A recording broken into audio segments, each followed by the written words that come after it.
Kohl's has consumer behavior figured out. Yeah, they do. They got you figured out for sure. They sure do. Because here's the deal. Welcome back to In Residence. I'm Keith. And I'm Laura. How you doing today, Laura? I'm doing really good. How are you? I'm swell. Swell. I like that. First, I wanted to check in with you and just see how things have been going. They're going well. I was on another podcast, my friend Owen McGrann's Sonder Union podcast, and it was a lot of fun. He's a great guy to talk to. He is very good at holding conversation and asking great questions. I think we think a lot about music in the same way, same but different, you know? And so it's fun to be able to connect with somebody like that. And then, and like I say to him, I'm like, oh, he's doing things that I want to do when I grow up, but better than I can probably do them. And it is true. So he's got a newsletter. He's working on a book, and I love tuning in and seeing who he's going to talk to. And it always has like interesting guests on. So I think that's coming out, or is probably out this week. So I'll link to that if anyone wants to check it out. Be really fun to go and support him and see what he's up to. Other than that, it's like podcast stuff and trying to keep on moving forward. So what about you? I know you've been up to quite a bit. Yeah. So one thing I spent a lot of time doing yesterday was kind of putting the garden to bed, so to speak, for the year.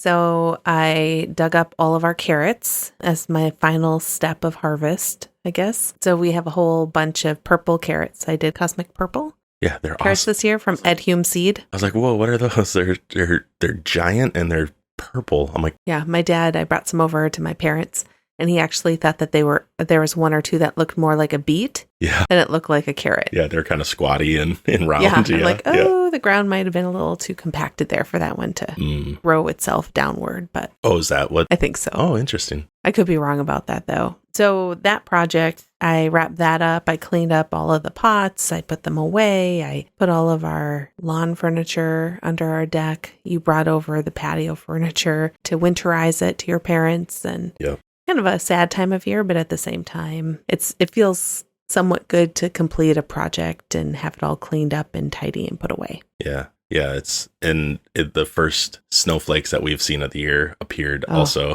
like a snow globe, right? Like not that intense, but just kind of wispy floating around. It's that point where it's cold and you can feel it, but it's also like, oh, it's so magical. Look at the snow. And like in a month and a half, we'll be like, oh, you dumb snow, go away. Yeah, it was really cold out there. Yeah. I came in, I was probably out there for several hours, and I didn't think too much of it. I had on jeans, and did I have a jacket? A sweatshirt. I had a sweatshirt on. Yeah. I came in, and when it's so cold outside that your legs are itchy and they're tingly and they're just like super, super hot, even though they're super, super cold. Yeah. That is what I experienced. Coming inside was just like coming in from ice skating or sledding or ice fishing, right? And just like that, like, oh my gosh, I'm so cold that it feels so hot. Yeah. But anyway, I haven't felt that in, what, a good 6 months or probably even more. Yeah. But winter is coming. Yeah. It feels like it's here today. That's for sure. It was like 25 degrees this morning. Yeah. Fahrenheit. I know. So I guess what I've been spending my time on lately is putting the garden back, to bed, getting the garden fence like cinched up, figuring out what to leave in there so the squirrels and the birds have some seeds, like some sunflower seeds. Now I have to figure out what to do with all of our canning. That's what's going to happen today during football. Yeah. Figure out where to store all the preserves. Yeah. Then we should be all set for the winter. We got way more spaghetti and pizza sauce and salsa than we probably ever could use. But we're going to try. Oh, we'll use it. Think so? Okay. I will say I also did a couple fun things that I've never done before. So I did candied jalapenos, and I also did hot pepper jelly, which... Did I try? I think I tried that. You did. It was good. Yeah. It was really good. Oh, I also did hot sauce, like Frank's Red Hot Sauce, the buffalo sauce, using all the cayenne peppers I had. I don't think I tried that yet, but that'll be fun. Oh, it's spicy. It's spicy. Oh, no. Yeah. So I'm excited. I always like to try a couple new things and a couple tried and trues. So, what do you want to talk about today? Well, we somewhat had talked about this episode, making this sort of a mixtape. Yeah. Right? Yeah, that's what I was like, let's do another mixtape where we'd show up and see what each other has been up to or what's resonating with us and see what happens. Yeah. And so one thing I wanted to talk about is, I know we've talked in the past about morning routines, and I just wanted to check in with you about your morning routine. I know that things kind of shift and move when things move, especially when the seasons change. I find that. I just wanted to see how your morning routines, what things you're excited about, what things you're working on. Yeah, it's in flux for sure. I haven't been getting out on my morning walk as regularly, and it's not because it's getting colder. It's just not making it a priority. But now it is colder, and so I'm cognizant of the fact that that might become another excuse. However, I have all of the winter gear. And there's no snow out yet, so there's nothing stopping me except from choosing to do it. And it's a good way for me to start. That's why I talk about it. It's good for me to get activity because I'm sedentary in front of the computer, editing, and a lot of the stuff that I do now is I'm sitting down. And same with I have a standing desk thing. I can convert it to standing. Okay, dude, use it. But anyway, sure. So the morning stuff. I like starting with that walk, and I also want to re-implement the morning pages or journaling or combination, whatever I call it. That hasn't quite happened yet either, but these are me saying it is kind of a way to okay, you said it, so now do it, so you can show up and tell people you did it, kind of thing. Can I ask, so the morning pages, I know you've been doing that for a while, or I had done it for a while. You had done it for a while. Can you just share what is your approach to that? Because I know everyone does it slightly different. Yeah. Do you show up with questions you answer? Do you just do a thought download? How do you approach that? For the morning pages, it's just a brain dump for me, and it's all I remember or hold is that 3 longhand pages, pen to paper. I don't try to stop myself or edit myself while I'm doing it. If I make a mistake, I just rewrite the word. I don't even stop and cross it out, even though I do sometimes that. But when I'm doing that, I'm like, oh, no, just keep going and letting it kind of freely flow. So I didn't realize I was learning about it when a professor of mine was talking about free writing, but that's basically what they were talking about. And just it's a brain dump for me is how I approach it. And so I want it to be something I do that leads into me doing more writing. It's not that I don't want that to be my writing for the day. I want it to be, it's like a morning walk for my brain, right? Huh. You know what I mean? And but the thing is, exercise your muscles, things like that. And so the morning walk isn't just for my body, it's for my head too. And so, absolutely. And another extension of that is also, let's extend that into writing some pages. And then hopefully that leads to more momentum of me doing the things that I talk about, wanting to be more rigorous with the things that I'm collecting and then turning those into things that I'm connecting and then sharing out, right? I've mentioned that with you before, and we can dig into that. It's maybe something to talk about a little more too later. But yeah, the morning pages, it's just something that I want to choose to do that becomes part of my protocol, part of my practice, because I know it's going to lead to me moving forward and building momentum. The other thing is I'm trying to wake up earlier. That got a little derailed, and I'm staying up later, which leads to me sleeping in. So I just want to switch that back because I sadly, I'm a resistant morning person, right? I'm a night person, or I tell myself that, but I want to switch that just to help shake it up and see if okay, maybe this will work a little better. And I do feel more productive if I get up and I accomplish a little something before I would normally have been awake even. So what was the other thing? I'm also working on, and this is just for me because of also part of the movement and the mobility. I'm also doing strength training and mobility and flexibility with a personal trainer. And so for my body, something I'm trying to do is getting 30 grams of protein in the morning, right away. That's just my routine, and it's something that's going to help me build muscle and hopefully lose weight.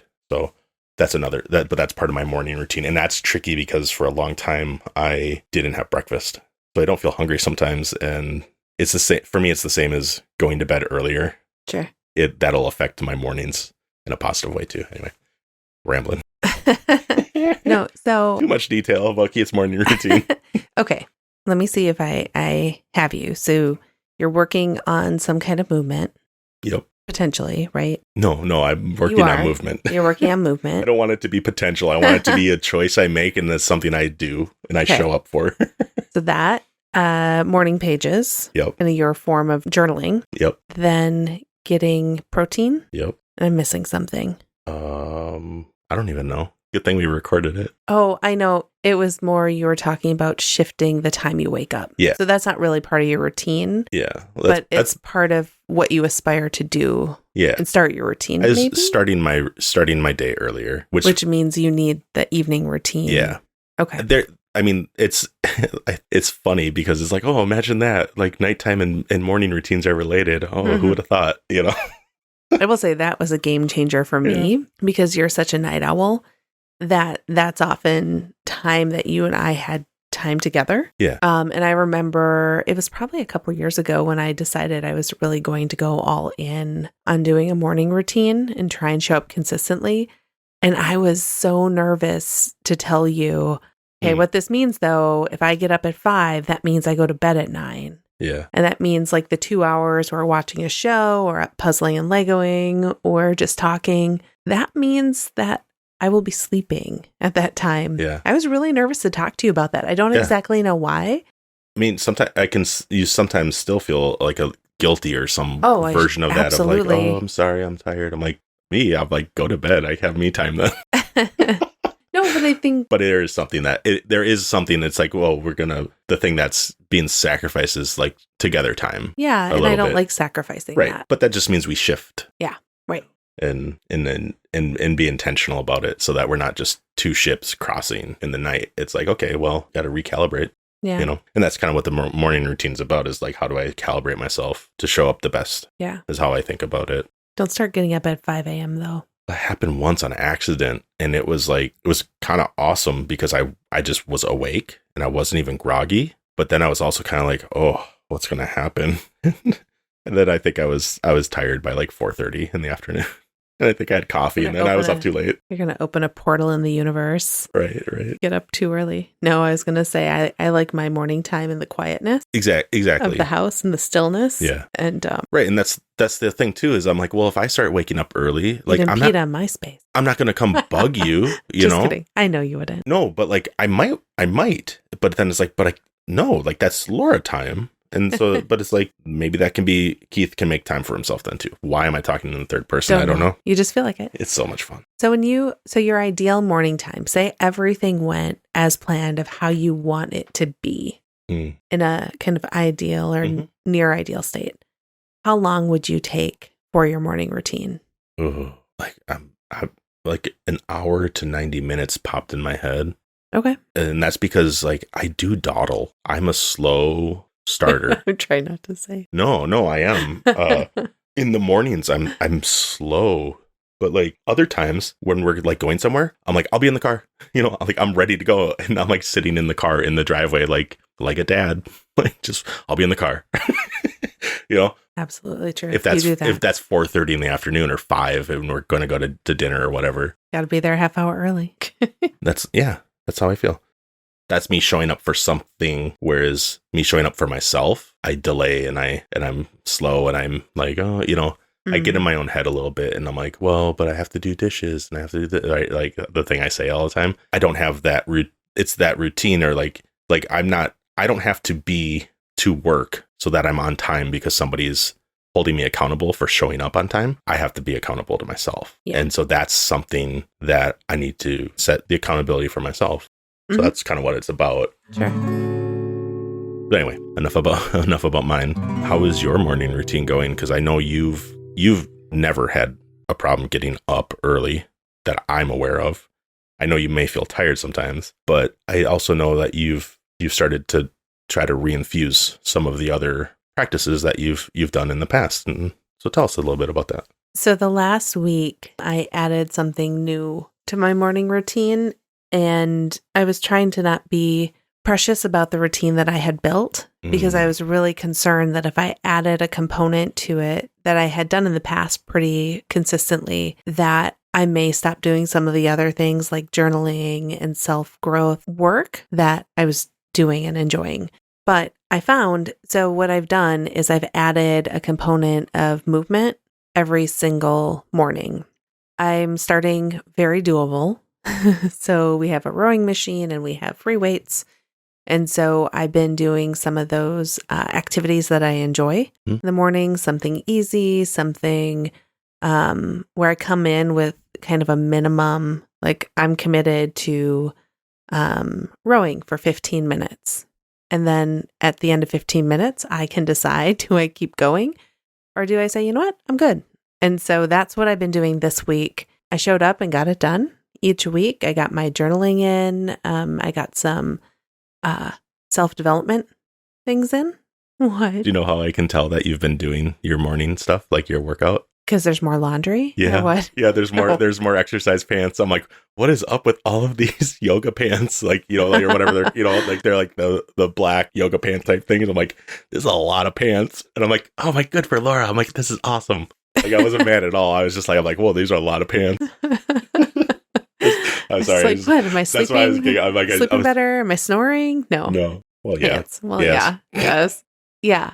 So I've been doing that. And I will say my biggest concern about doing it was that it was going to add too much time to what I was currently doing. And so if I got up at 5, like I do each and every day, I even did today on the weekend because my body's just wired to wake up at 5, apparently. Yeah. I was worried I wasn't going to be able to get in the full routine I've built and been accustomed to for the past, 6 months or so, and get ready in time to take child 1 to school and get to work. And so I was making a lot of drama about adding 15 minutes to my morning routine, which is, when I think about it logically, it seems silly, but it's so easy to just let your brain trail off and tell you why you shouldn't show up for yourself. Yeah, because it's comfortable, right? You're like, oh, it's what I know. And it's like, you almost want to say like, oh, it's what I know and it's what's working. And it's like, well, then why are you trying to change it? It's like, because maybe it's not working quite or doing quite what you want. Right. Staying the same. Like, you know what else is kind of a mind, what's another word for that?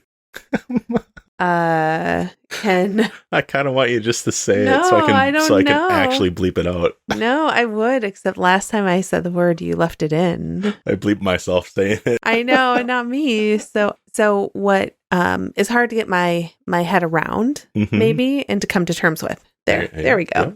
Work right now is incredibly intense, and it has been for quite a while. We've had lots of changes. We've had lots of big projects. We're trying to move things forward, and there's lots of exciting things, lots of heavy things. And so there's a lot going on, is maybe how I'll say it. So the thing that is hard for me to get my head around is that 15 to 20 minutes that I'm adding activity in. I could use answering emails in the morning or making progress on a work project. So it's counterintuitive to me. That's a better way to say it, actually. Counterintuitive is to not use those 15 or 20 minutes to move forward those work projects and answer the endless sea of emails, but to invest it in my well-being and using exercise and movement as a way for showing up for myself and for reducing stress and to create mental clarity for the entire day. Mm-hmm. And I'm not, and historically have not been really great at that. The first thing to go is always movement. Yeah. It's always well-being. My sleep suffers, my workout routine goes away, and I just work. Yeah. Emails. And I'm trying to double down and be like, no, I need it more now than ever. So. Yeah, it's an interesting human reaction to stress, which is I'm stressed, so I'm going to pay attention to the stress in ways that don't have a return on investment. In a way, it's like the best return on investment is taking care of yourself. Mm-hmm. And it's the first thing like we kind of cast aside. I don't have time for that. It's just like, oh, like how do we almost reprogram that part of us of like, that's all we have time for? Because if we simply do that, we'll get so much more time back Right. in the long run, right? Like Right. we get so bogged down in the emotion or feeling of the stress, it kind of clouds us, and you are what you do kind of thing. And Sometimes, yeah. is what it feels like. And Well, and what does that say? I can't remember who said this, but just the idea that if you don't take time for yourself now for wellness, you're going to be forced to take it later when you're dealing with illness. right, yeah, I can't remember who said that, but it is a really interesting concept because I'm even thinking the reason that I like to do rowing,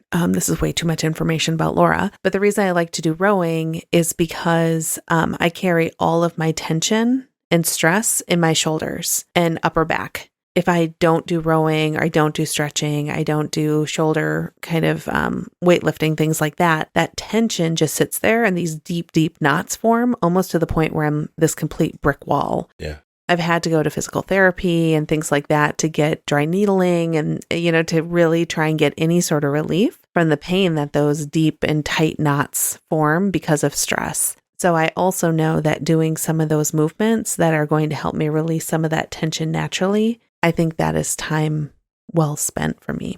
So again, too much information, but I have to think about that too, right? Yeah. It's about quality of life. yeah, absolutely. So shifting a little bit. So is there something that you're listening to or reading about that's piqued your interest this week?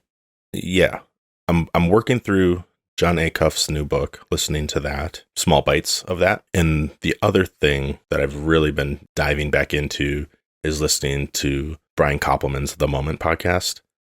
He had David Lipsky on a while ago. And Why does that name sound familiar? He has because it's the book where you're like, did you get this book? the Parrot and the Igloo. Oh, okay. And it's about climate change, and so I finally got around to listening to the episode with him on, and then I finally finished it this week. And then he also had Michael Lewis on. He has a new book out, and so he's on. He did Moneyball, and he's just incredible author that I know about, and I need to, or I think I need to, and I feel the pressure to be more well read and all these things. But so then I get to listen to these two intelligent writers talk about writing and how they approach reading. And so I kind of went on a pretty intense journey listening to their conversation or throughout this week. I don't have quite as much time to listen to things when I'm editing the podcast and stuff, but I did realize I need to make time for these things to help keep my brain thinking and having conversations with all these kind of mentors and leaders that I see in spaces and getting to be in similar spaces with them, in my head, and I tend to do it, like I say, when I'm doing dishes or laundry, so it's it makes that time go faster and it's more pleasurable. Not that I have a problem doing those things that much, but sometimes it's I gotta do this. It's no, I get to do it because now it's time for me to listen to stuff.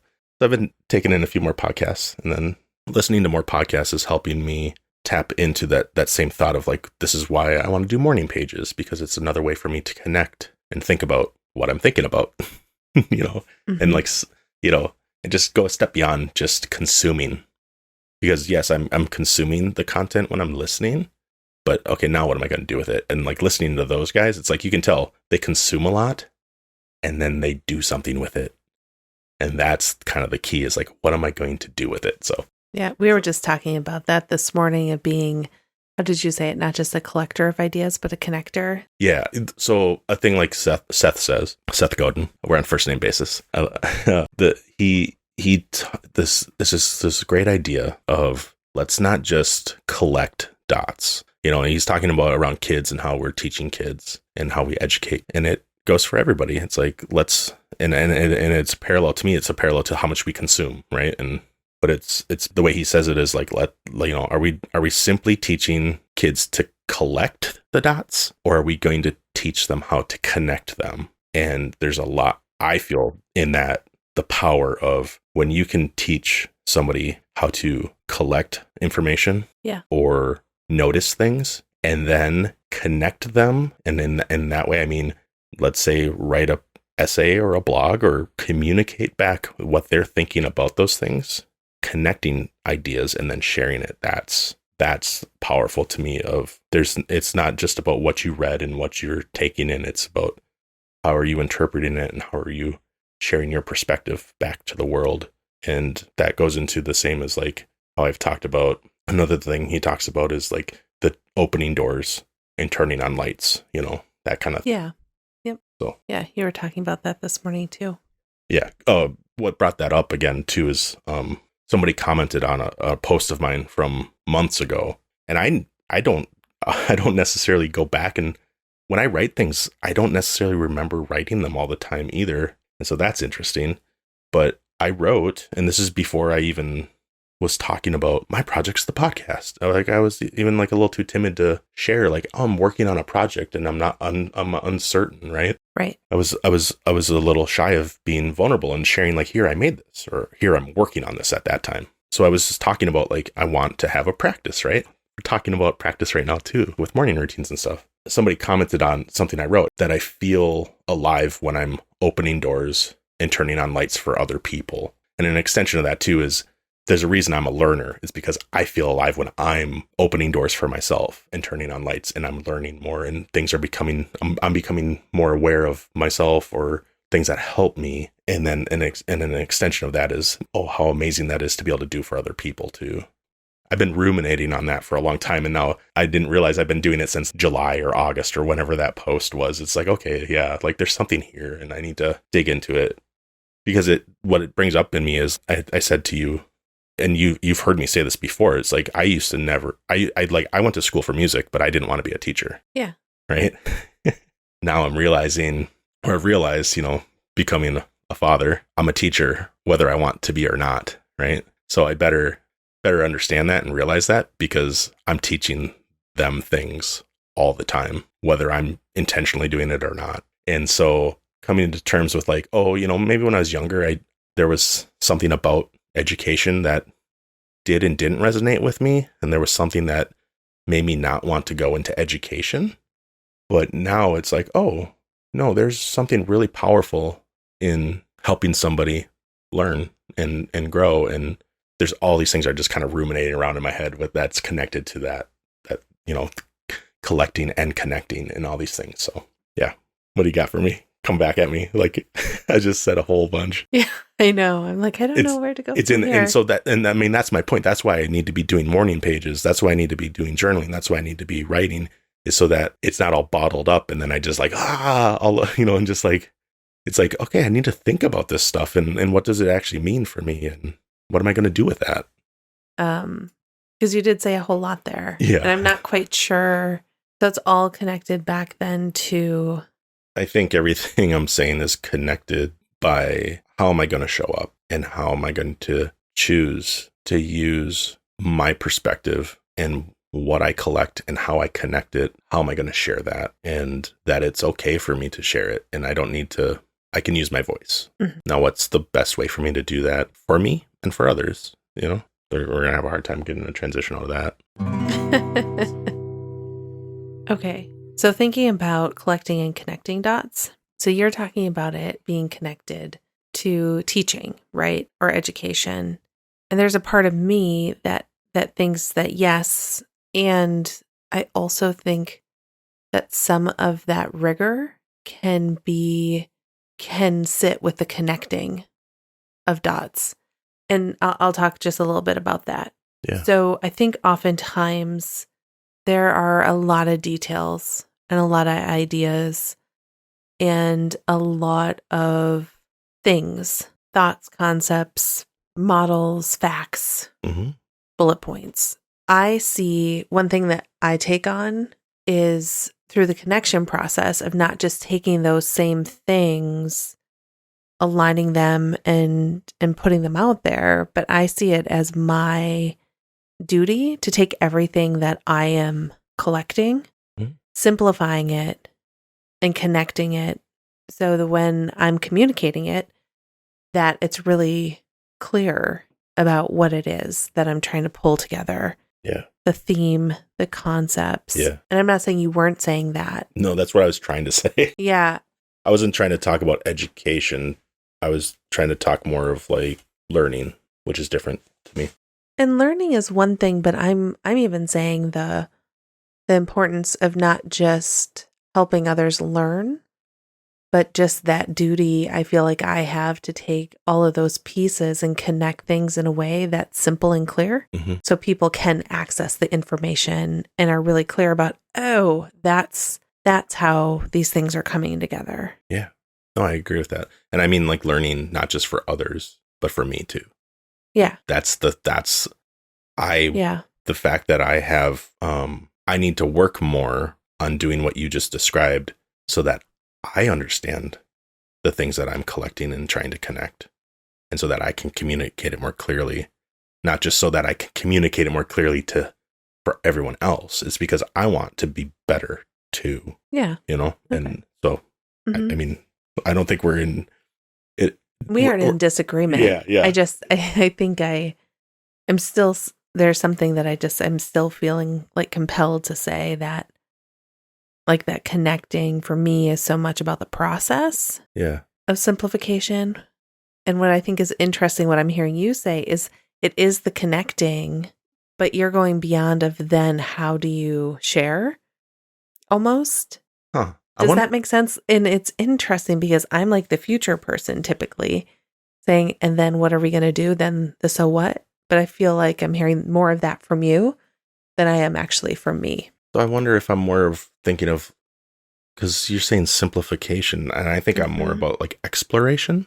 I can meander and I can talk, and I like you might say like I circle talk sometimes, right? And I swirl. Yeah, sometimes. But that's in an attempt to find a better way of explaining it, or a better way of showing the connections, or even finding the connection, because I don't know. All I know is I have a feeling that, you know, this thing over here and that thing over there, if I'm holding them both in a hand, like there's a connection here, but I don't quite see it, and I'm just gonna, you know, talk and because I can feel it, but it's just I don't know how to express it. So I'm looking for, how do I express this clearly, you know? And I think that's similar to you saying, how do I simplify this? I think we just have a different vocabulary when it comes to these things, which is interesting. And we think differently, so which is really great. Yeah, I agree. Is there anything else you wanted to say on that? I don't think so. Okay. So what have you been listening to over the week, or like what content have you been engaging with? So I have been listening. Well, I listened to the book How to Begin, Start Doing Something That Matters by Michael Bungay Stainer. Is that right? Close enough. MBS. Yes. That's how you say it, yeah? Oh, yeah. And I'll admit, it was good. It was a good book. It's really good. It was one of those books that I think when you were reading it and you're telling me how good it was, I was skeptical. That might be the kind. Is that the kind? That's so interesting, because you are not that very often. And so that's how I know you needed to kind of start absorbing it. And because that's that thing, is like whenever I retract. Yeah. It's like now I'm realizing, oh, that's a sign to lean in. And so it was interesting to see like kind of your initial reactions to me talking about it, and now what you've come to find. So tell us a little more. Yeah. So I think I was worried the How to Begin book and I think I judged it by its cover or the title, because it is about beginning, and I felt like we had already begun. Yeah. And that we would regress, or you would regress on the progress. Why, have you seen me do that before? I don't know. Maybe. I think I was worried that it was a good place for you to hide by having started already and showing up and shipping our work, and then to start swirling around what are the reasons you shouldn't start. Because like I would generally, so say something like this pops up, I would generally be like, oh, this is a way for me to do it better. This is, I need to try it. Start over. I better try it their way, or the way they're telling me how to do it. And you're like, no, you did the work. You took Just that. Keep going. You took that leap, and we started. Keep going. Yeah, it's like, I mean, I think I was feeling like, you know, if you're at the top of a hill on a sled and somebody's like pushing you down, You start going down the hill, you don't bail out like the first third of the hill, right? And then be like, I'm just going to walk up to the top and start over. I've done that. Why? I don't know. You've never bailed out on the sled? Well, only at the very end. Or if I was going to hit a really gigantic ice bump somebody made. Okay. I mean, then, ow, of course I would. Okay. Don't need to be breaking any tailbones. Sorry, bad analogy. So I listened to the whole book, and now I am going through and doing all of the exercises and reading. So I read it, quote unquote, listened to it on Audible on my commutes to work this week. And then I started digging in as time permitted throughout the week, but then now more this weekend on doing the different exercises. And I have been humbled, I think, at the process because I'm an initiator. That's something that I wear proudly. Yeah, you should right? do. You should. But I was humbled because when it comes to one thing he talks about is identifying a worthy goal. When it comes to identifying a worthy goal, and I'm not quite ready to talk about what my worthy goal is yet, but the one that I identified and one that actually mattered, was important, it was really hard for me to say, and tomorrow I'm going to have enough time. I'm going to show up. I'm going to prioritize. I'm going to make this happen. And that isn't exactly the process, but you go through all these different layers of why you might not want to, what might be the good things if you don't, what might be the good things if you do. So one of the best things that exercises that he had us do was around the mosquitoes. And so when you think about your worthy goal, what are the things or the mosquitoes that are small and just kind of gnaw at you? And so, they don't feel like they're going to be a big deal, but he says, have you ever tried to sleep with a mosquito? Exactly. Oh, and that's the worst. You hear the buzzing and then you hear it, like you can feel it biting you, and it's terrible to sleep in a room with a mosquito. So it's kind of asking you to confront those things, right? Exactly. And so I found that to be really productive because there were some things that I never even thought were things. I don't even know if I should talk about some of them or if maybe it doesn't really matter. Well, here. It's asking you to be vulnerable, right? And you're kind of exposing yourself, to yourself, right? And there's like some kind of revelations and epiphanies. Yeah. So one of the things that I wrote down was one of my mosquitoes is that I don't have time. I tell myself that all the time, that I don't have time to do anything but what I'm already doing and making time for. But I know that's crap. Sorry, I know that's... I can say crap. Okay. Yeah. Do you know what I mean? Yeah. It's an excuse. Right. Because how much time... I know I spend time on social media, consuming it, not creating content. I know that I'm doing things like playing Pokemon Go, because you got to catch them all. Right. Right. I also know that I have a propensity for online shopping. Oh, I think I know that too. Do you? Yeah. Have you noticed? I've noticed lots and lots of boxes just randomly appearing at our front step. And I'm like, I wonder where those came from. Just preparing for the winter ahead. Yeah. No, so it is one of those, I will say, on an aside, Kohl's has consumer behavior figured out. Yeah, they do. They got you figured out for sure. They sure do. Because here's the deal, right? They give you a 40% off coupon, which is like, they're basically paying me to get these winter coats for the kiddos. Yeah. And not only do I get 40% off, then I also get $10 Kohl's cash for every so much I spend. Then I have so much Kohl's cash, but then when I spend said Kohl's cash, I get more Kohl's cash. And so it's this never-ending Kohl's cash loop.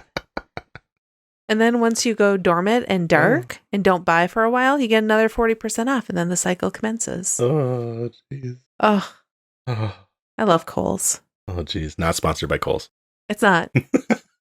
But when you save more, when you save more than you spent, it just feels right. Yeah, imagine that. Sorry. Yeah, I know. It's not good. Anyway, so online shopping was another one of my time-wasting mosquitoes. Okay. So I was just trying to bust some of this up. I think the other one that may surprise you that I didn't talk to you about this morning, but one of the things that, who am I? We've talked about this before, right? It's the imposter syndrome coming in and creeping in. Like, who is that creepy guy with the mask? Like Halloween week when we're recording. Jason? They all have creepy masks. Yeah, they do. Okay. But it's just like lurking back there. But just that idea of why would you be the one to do this? And what makes you unique enough to actually make this have any value to anybody? Yeah. I'm like, oh, there you are, Shady Laura. Like, knock it off, Yeah. Anyway, so that was another one where, again, it seems small to have that small thought. And I'll have it. I'm like, no, but I'm different. I have a unique perspective. I have unique experiences. Then here comes Shady Laura and says that. I don't think that's true. So why would you spend time on trying to create something new if other people have already done it? Right. So I think one of the things, if I remember correctly in the book that you kind of touched upon, but like, so you're having these thoughts, right? And they're limiting thoughts. They're designed to stop you from pursuing the thing that you're thinking about. And then he asks, well, what do you stand to gain from staying the same? And what do you have to lose from staying the same? And then what do you have to gain or lose from making the change? And I think that is really powerful, and it points out or will highlight, even if you hadn't noticed those thoughts and those feelings, it helps you identify those so that you can kind of confront them, right? Because you got to be honest with yourself, right? With answering those questions, and you're gonna kind of gain a little confidence, right? Like of like to beyond, well, I'm special and I have a unique voice. It's like, yeah, you do, but you deserve to share it, and you deserve to figure out why. And answering those questions helps you, I think, gain the confidence of just beyond that. Yeah, it does. That was really powerful to me, of thinking, because I tend to think what I have to lose by changing, in facts of what am I going to lose. This asks, what are you losing because you're not changing, right? Right. And that's different to me, but it's powerful, of like, oh, like the possibility, letting myself have the possibility versus listening to the voice that says, oh no, the only possibility you have is complete and utter failure. Right. A little heavy. Yeah.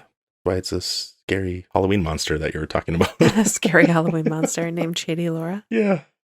The other thing that he talked about, which I thought was powerful, and I'm not going to remember what it's called. So hold on, I'm going to look and see. So it's the art of kintsugi.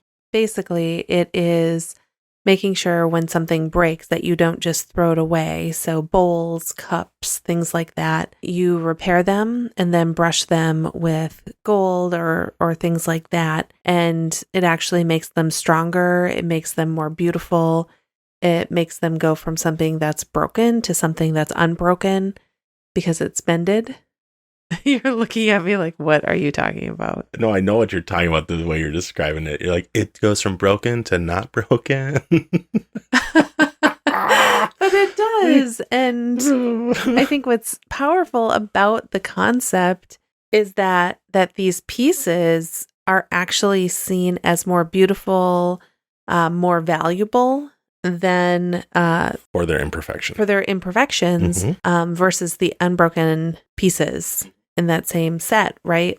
So I was thinking a lot about that this morning as I was reading and reflecting on it, because so many of us, I know myself, I've thought about the experiences that I've had in organizations, and they haven't all been rainbows and unicorns, right? Glitter and like pom-poms. I don't know if is that how we can depict happiness? I don't know. I like rainbows and unicorns the best, but those things that at the time may like felt like they broke me or stomped me down or pushed me down or really challenged me in a way that didn't feel good or healthy, maybe at the time. I think what I'm realizing as I reflect on it, those things actually, in retrospect, have made me who I am.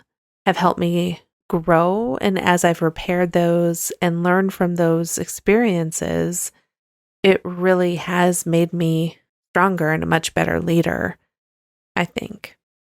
Yeah. And a more compassionate person, really. I mean, that's finding the gift in the experience, right? Like, Yeah. because it's not great that you had some really hard experiences, but seeing that the strength that comes out of the work of fixing the cracks, right? Yeah. Like that, I think is kind of the powerful thing. And that, I mean, just because there's some cracks, like we can do the work to fix them, and it doesn't make us less beautiful. You know, it doesn't make us less useful. And it actually makes us stronger, more beautiful, more complex. Yep. Unique. Yeah. And experience and wisdom. And yeah, it's a really nice thing that he brings up, you know, and it's a good concept, you know, and think about like our troubles, you know, or like you said, it's not great to feel broken. You know, I mean, I've said it before, like I've felt broken before, you know, and it's how you can't do much with that, and you got to find a way to work through, right? Yeah. and put yourself back together, I guess, or find someone that knows how to get those cracks to line back up and fill it in. Yeah. And there's, I mean, I'm feeling compelled, like there's a lot of ways to go about that, right? There's, obviously there's professional help, therapy can do wonders. And we don't play one or pretend to be one on the internet. This is just us talking, you know, and from personal experience, right? I also think that good friends, good partners, Keith, I find you as a really good thought partner and someone that listens. Thanks. Right, and helps me put those pieces together. Right back at you. Thanks. Because you've been on that entire journey with me the whole way. Mm-hmm. You've heard some stuff. Yeah. There's points where some institution I was at, we used to say, we almost wanted to write a book that said, you can't make this beep up. Stuff. You can't make this stuff up. Yeah, you can't make this stuff up. There you go. I edited myself. But I do think, and sometimes too, I know that it's important to, you need to do you. But I know sometimes I have also found myself needing to transition because it was time, and it was time for me to heal. And I actually had someone tell me once that at the institution I was at, that I was really good at surviving in the current environment, but that it was going to be really hard for me to thrive. Yeah. And that was a really hard, but I remember that clear as day. And he was right. He was right.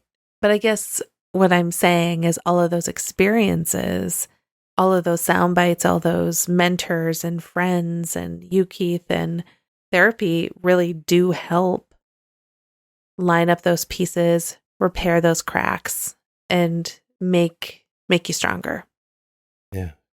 Get you ready to keep moving forward, right? Exactly. Exactly. Sorry, I got really deep on that. I didn't plan on doing that. Yeah, it's good. It's nice of you to share with people, I think.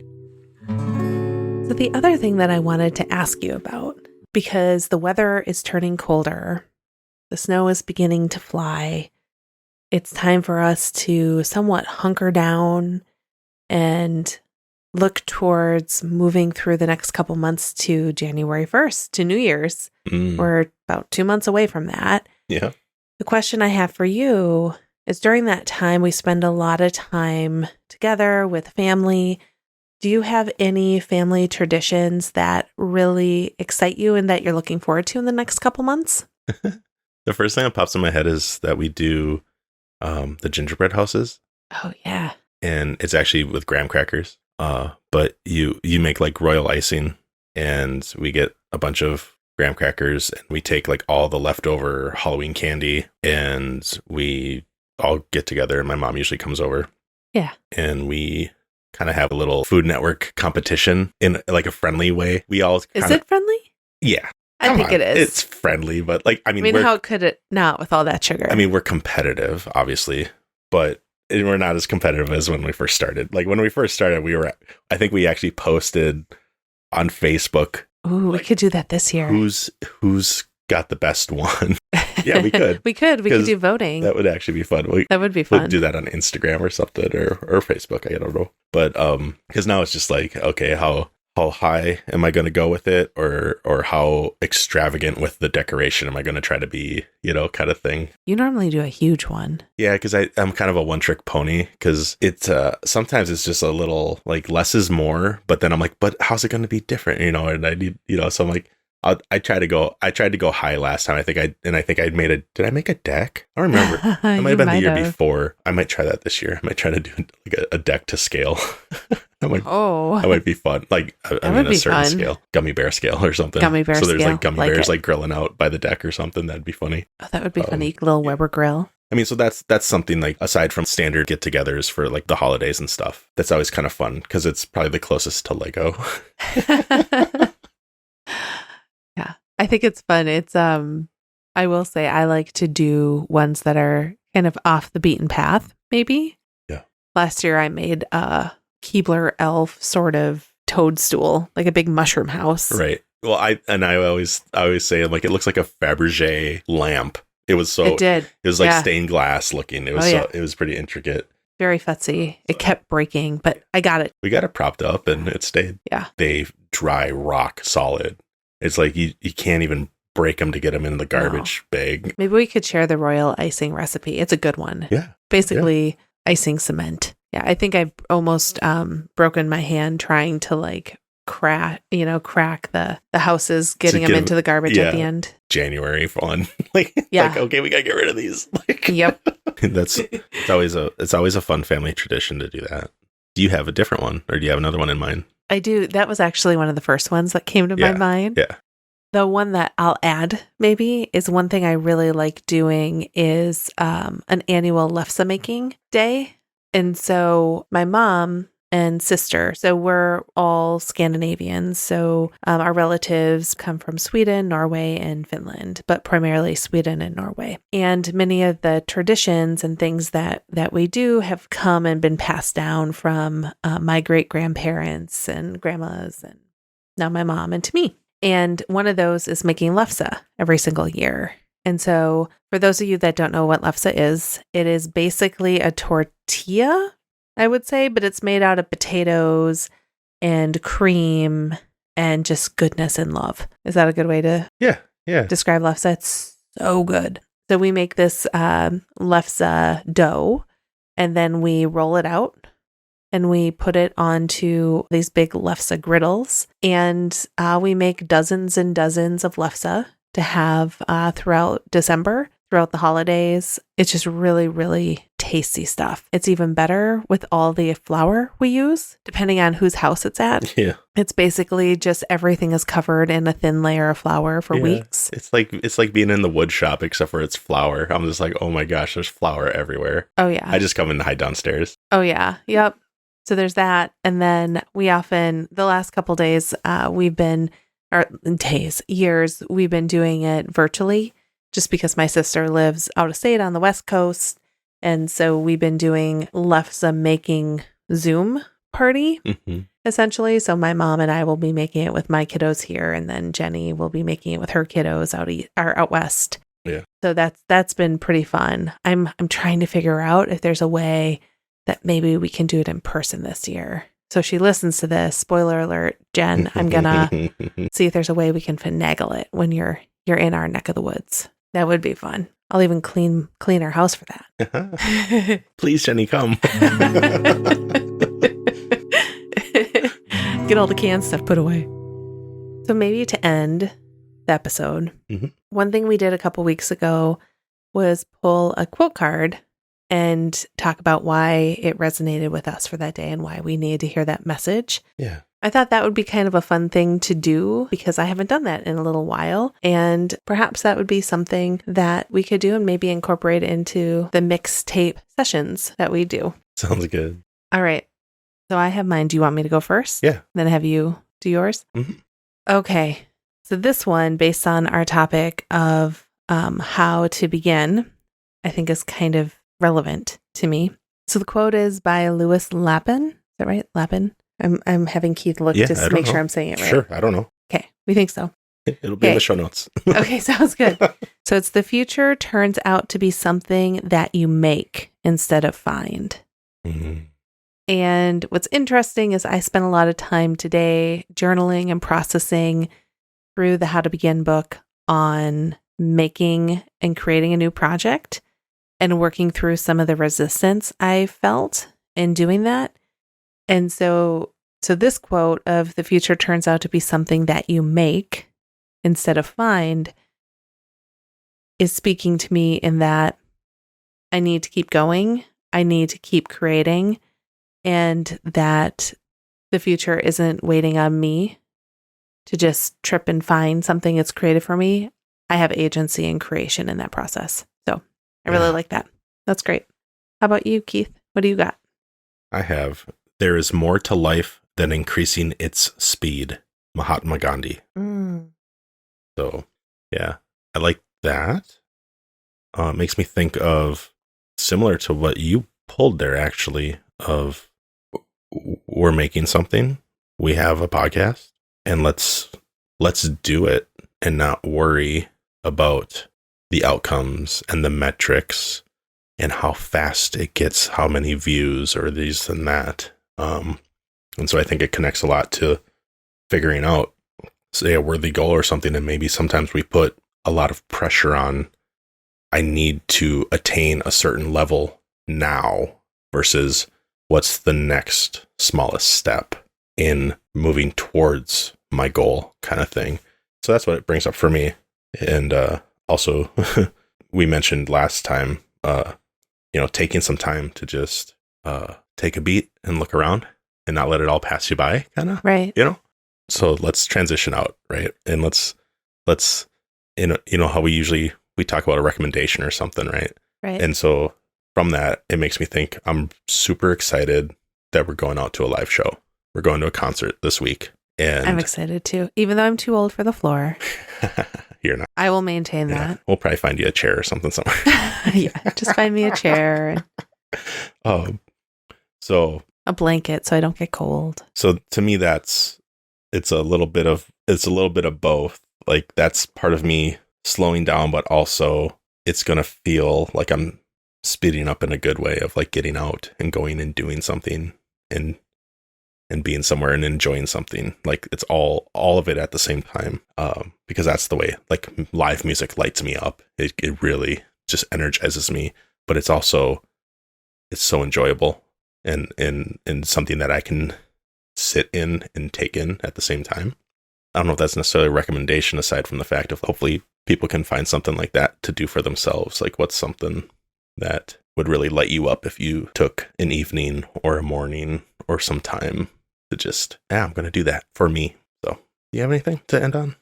I have been also listening to quite a bit of music this week. I think I've recommended this individual before. We're going to go see LP, by the way. Yeah. I didn't say that part. Yeah. LP is amazing.